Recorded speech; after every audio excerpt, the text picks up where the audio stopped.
Magandang hapon po sa Luis Vlog at YouTube channel. Andito na po ang katuloy ng Enemy Soon Lovers. Bago ang lahat, please like, share, and subscribe. Yun. At eto na nga, nakatapos na si Tom ng high school. Habang si Princess magtatapos na rin ng high school sa probinsya. Third, third year high school na rin si Princess.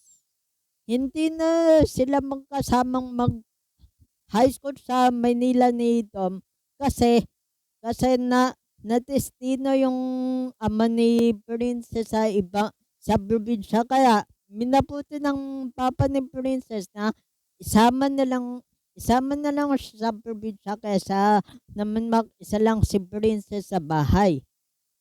Tapos habang si Tom, fourth year high school na sila. Siyempre nababad trouble si Tom sa Takaw Gulo pa. Yun. Habang si Princess may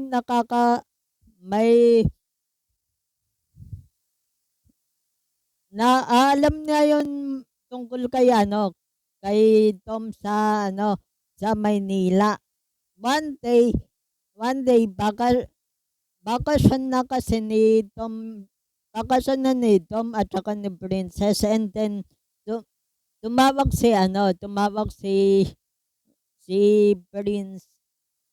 si Princess kay Tom. Ay, eto pala. Tom, ikaw pala Princess, bakit nabatawag ka? Sabi ni Princess, Tom, ano pa naman yung nababalitaan ko sa'yo na nakikipag-away ka daw. Tom, sila naman na una eh. Hinarangan nila kami sa job, sa gate, tapos nila yung isang tropa, kaya tinulungan ko lang sila. Princess, ay nako Tom, imbes na makagraduate ka, pangit pa yung yung records mo dyan. Umayos ka nga Tom, wag ka na uling makikihalubilo sa gulo. Sabi ta nito, sige, basta wag lang nilang uunahan yung tropa ko. Iba tong magalit pag tropa ko na ang ginagalaw nila. Princess, ay, wow, isa ba Tom? Sige, mabalitaan ko bang nakikisama ka sa gulo mo? Sa gulo, kala mo ay hindi na tayo magkikita. Sige, I'll try. Sige na, Princess, may pupuntahan ba ako? Sagot ni Tom. Sige na, bye. Yun, tapos yan nagpasukan na tao. Graduation na ni Tom. Na valedictorian si Tom. Habang si Princess mag-graduate na rin sa fourth year high school. Nauna lang si Tom ng 2 buwan kasi yun. Tapos one time pumunta si Tom sa probinsya, and then nagulat si Princess, "O Tom, bakit ka nandito?" Sagot ni Tom, "Wala lang, bakit masama? Gusto ko lang makita yung friend ko." Tapos yun, sabi ta ni Princess, Tom, pwede ka bang maka, makausap? O sige, Tom, o sige, labas tayo. Sige, wait lang, bis lang ako. Sagot ni Princess. Ayun. Tapos lumabas na silang dalawa nag-usap. Tom, Princess, paano yan? Mukhang matataka na tayo magkita kasi papasok ako sa academy. Mag-criminology. Sabi ni Princess, okay, eti hihintayin kita. And then nagtaka si Tom, "Ha? Hintayin mo ako?" Sabi ni Princess, "Tom, may sasabihin ako, um, 'wag kang maaano, ha, 'wag kang mabibigla dito sa sasabihin ko." "O ano ba 'yun, Princess?"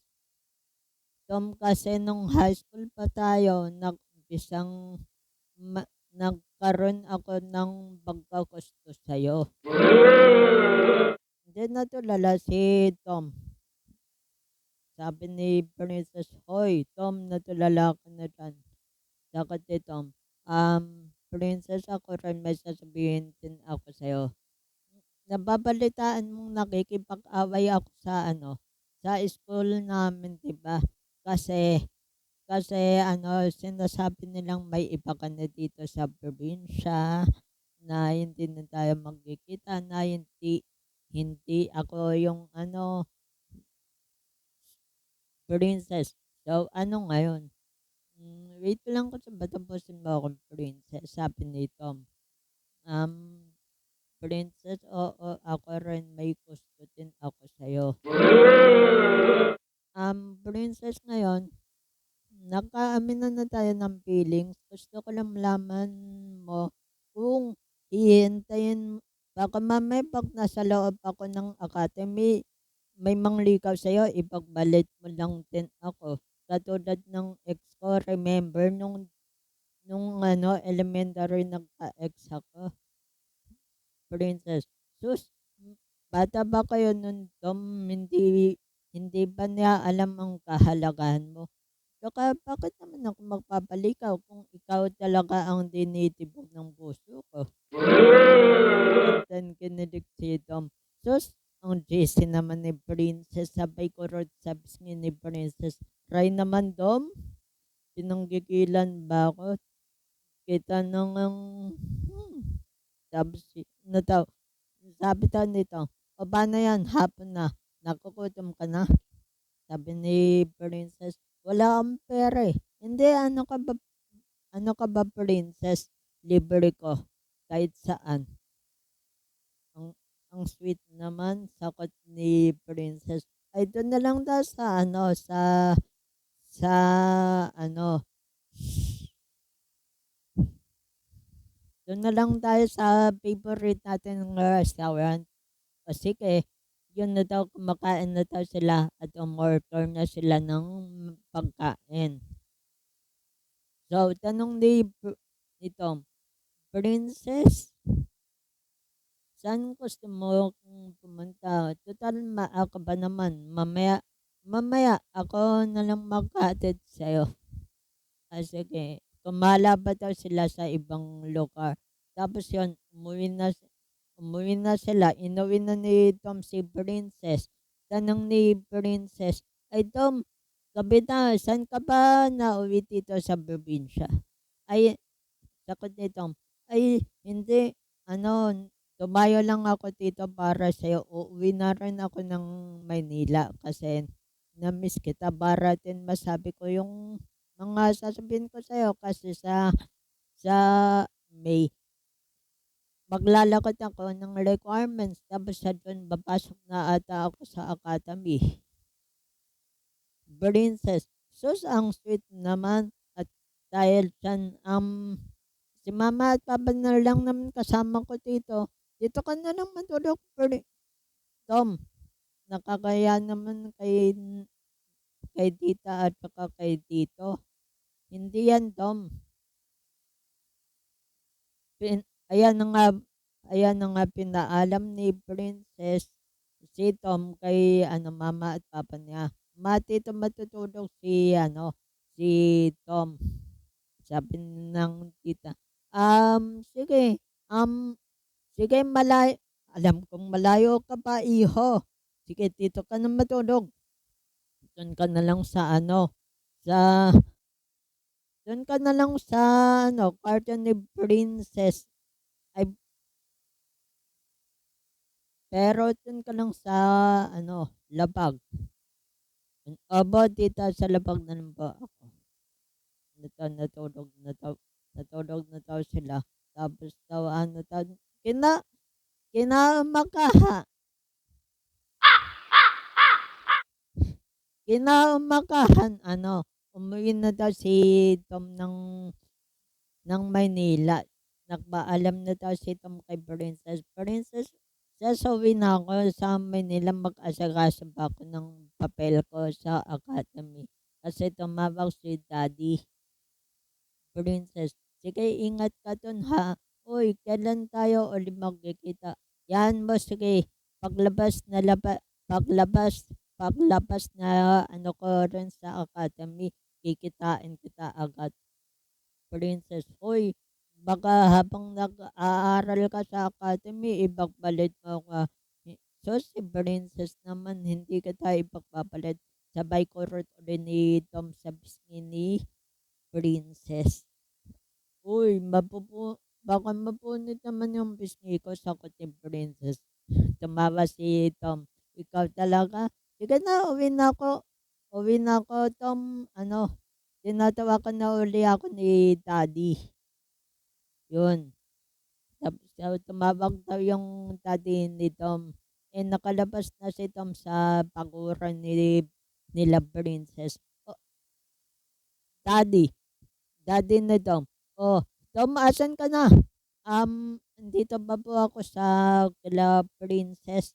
Bilisan mo na kasi andito na yung mga kilala kong tao para asikasuhin na yung mga documents mo." Sige, sige po Daddy, uwi na po ako. Pasakay na po ako ng bus. Pa-Maynila na po. O sige, sige, sige.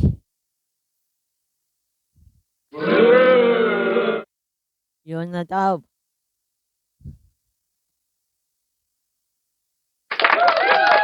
Yun po. Hala tayong ibang effects eh. So, ayan na daw, naayos na daw ni ano, ni Tom yung requirements niya sa academy at linakat na ng mga tao ng daddy niya. Tapos hanggang sa nag-ano na siya, nag-umpisa ng mag-training sa academy, first year. Tapos sophomore na 'to si ano, si hin si si Tom, hindi sila pinapahawak ng cellphone. Hindi sila pinapahawak ng cellphone, may SIM break naman sila. Tapos daw ano, SIM break na niya, tumawag daw si Princess. Tumawag daw si Princess. "Oh, Princess ikaw pala. Tom, Tom baka ano, baka hindi ano ba nahihirapan ko diyan?" "Sus, hindi ako nahihirapan Princess dito, gusto ko 'tong course ko kaya ako pa. Mana kaya ako sa daddy ko at saka inano na ni daddy na ano, na 'wag ako masyadong ano 'yan dito kasi anak nga niya ako." Ay, wow naman ang lakas ng kapit ha. Yun na daw tapos daw Hmm, nagkape na daw sabi nito, "Sige na sige na Princess, ano, ibababa ko ng yung telepono. Puwede ba naman tayo mag-usap bukas? Ano, promise tatawag ako." "Princess, sige promise, tatawag ka sa'kin ha?" "O sige, opo." Um, Princess, wait lang. Wag mo lang sas wag mo lang sasagutin 'to, gusto ko lang sabihin sa'yo. Princess, I I love you." Sabi ni Princess, kung sagutin ko kaya yung ano, hmm, Tom, natatakot ako sa sagot mo, eh. "Hindi." Sabi Princess, "I love you too, Tom." "Sige na, ba-bye na, gabi na." "Sige, sige bye." At hello. Hello. At yan na po ang katuloy ng Enemy Soon Lover. Ang katuloy, abangan. Recording video.